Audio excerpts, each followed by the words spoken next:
think, today for a lot of us. You know, I've been here for 18 years, and Craig was here every year of those 18.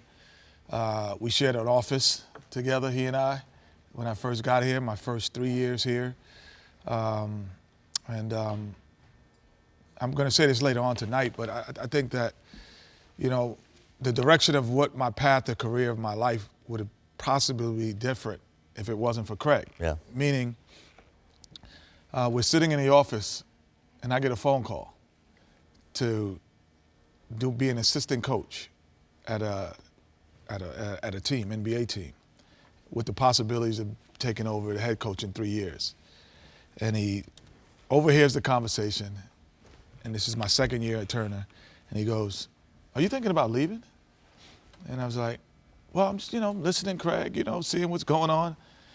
And he's the first person to actually just go, "You're good at this." And I looked, I said, "Good at what?" He's like, "You're good at what you do. Do you realize that this is your career? Right. This is your path?" And he's like, "It could change your life if you stay here." And I stayed. He put it in perspective for you. Put it in perspective. So difficult day for me. I understand what he meant to obviously to the fans around the world. And the other thing, he's the only guy that he wouldn't allow you to give you that answer 101.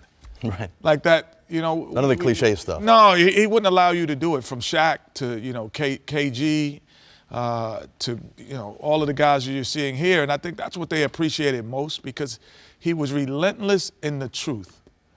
And that's what made Craig Saber who he was. Well, we're going to hear from KG. He's going to join us in the studio in a couple of moments. Throughout the night, he'll be one of the voices here on NBATV, and later Kenny, as you mentioned, on TNT. You're going to hear about Craig Sager's impact, not just on basketball, but well beyond the court as well.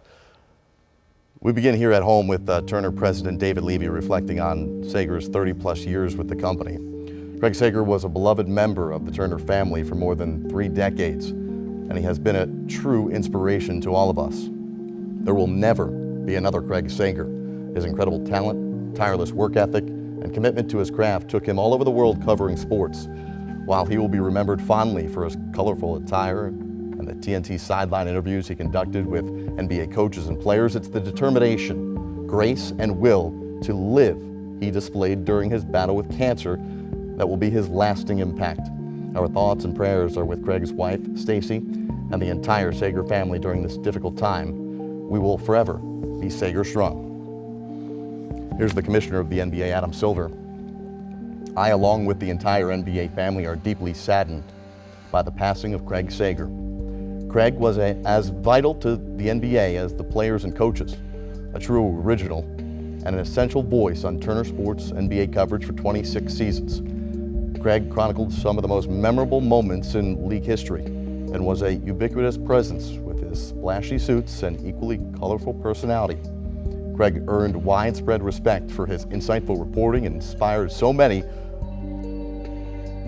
most recently with his courage. Our hearts go out to his wife Stacy, his children Casey, Craig Jr., Krista, Riley, and Ryan, and his friends and colleagues. The commissioner also announced that NBA teams will be observing a moment of silence at all arenas. Well, tonight, Dennis Scott has the role of sideline reporter in Milwaukee for TNT's coverage of the Bucks and Bulls. 3D, kind of hard to think about hoops tonight. It really is, Jared. Like all the things that most people have said around the country, Craig Saber touched you in so many ways. And I remember when I first came to Atlanta in 1987 to go to Georgia Tech, Craig Saber was one of the first people that came over and greeted me and talked about how he had heard about me playing in high school and that I could come in and help change Georgia Tech around. Mm-hmm. And knowing that he was a Georgia Bulldog fan. So we used to go back and forth with that little rivalry in Georgia. So Craig's going to be sorely missed, Jared. Like Kenny said, he was one of those first people when I was retiring from the game. I wanted to go into coaching. I wanted to go into broadcasting. He said, hey, you had your own TV show. You got your feet wet. Come on and dive into it and do what you do. So it's going to be sorely missed, and so many stories, so many laughs, so many things at the all-star games and the things of that nature. I mean, we can go on for days, but more importantly, it's the energy. Every time you saw Craig Sager, he was always happy, he was always energized, and always good to see you.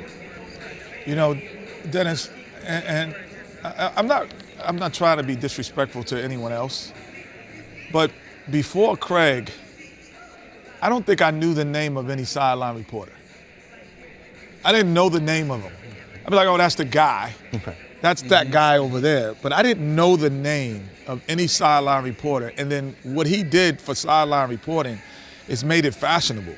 And he made people pay attention to it, which now we know the names of others that are on the sideline now. But before him, Dennis, did you know any guy's name of who did sideline? No, that's a great question. I have to go all the way back, Kenny, and tell our age. Back when CBS used to have Pat O'Brien, maybe he would do a little sideline and made it, cool. But Craig Saber made it that you wanted to do it.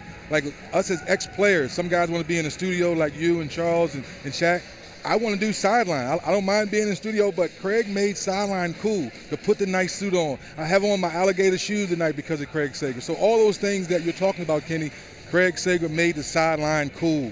And just so, for me also, we know him from the sideline, but he also, when in the meager days of Turner, when it was just myself and Ernie at the desk, there was no Charles Barkley yet, there was no Emmys, all of those things, and Craig was the sideline guy, but he also would do the stories. So he was the guy who would also do stories prior to the game. So all of the information about a city or these unique stories about the popcorn vendor who has been there for 25 years, he would do all of those stories that kind of intrigued you and brought you into a world what TMZ now does for a living.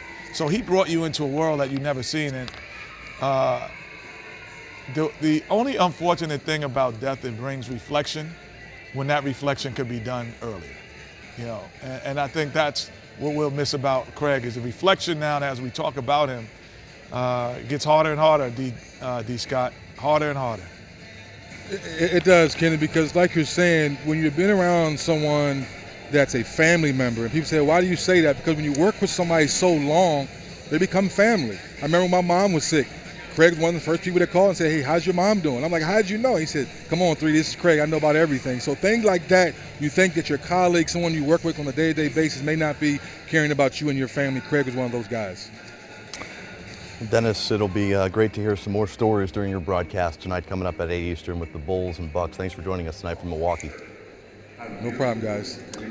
Well, clearly, Craig Saber had a unique relationship with many people around the league, but none more famous than the one that he had with, believe it or not, his good buddy, Greg Popovich. Well, Coach, with the regular season around the corner. This is a preseason, right? We got to do this in the preseason? Are you kidding me? It's part of the contract. In the preseason, we got to do this? Well, the preseason? We have to rehearse and get ready. I need the practice. God, okay. What was your biggest challenge during this preseason? Oh, my gosh. Getting to the restaurant on time.